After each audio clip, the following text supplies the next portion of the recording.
begin with political news.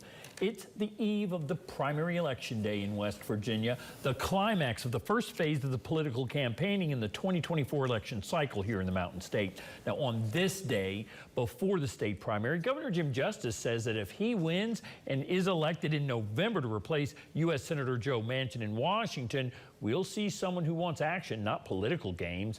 Justice made that statement during a stop at Pipestem State Park that the country must have an energy policy with fossil fuels still a priority, and the national debt must be tackled as well. With all the natural gas and coal available, the nation should not be looking at a $34 trillion deficit, according to Justice. He describes himself as a, quote, energy guy, a finance guy, and he wants to be on the Finance and Energy committees if he's elected. He also thinks Washington will be receptive to a plain-spoken man who just wants to get things done.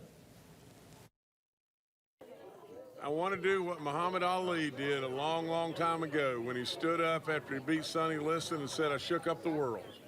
And really and truly, that's exactly what I want to do. What are the two things that you should concentrate on in the U.S. Senate? And I'd say I ought to be on the Finance, committee or on the Energy committee. And really and truly, we ought to have a national energy policy. We don't have a strategy. We just, all we have is a big food fight going on all the time.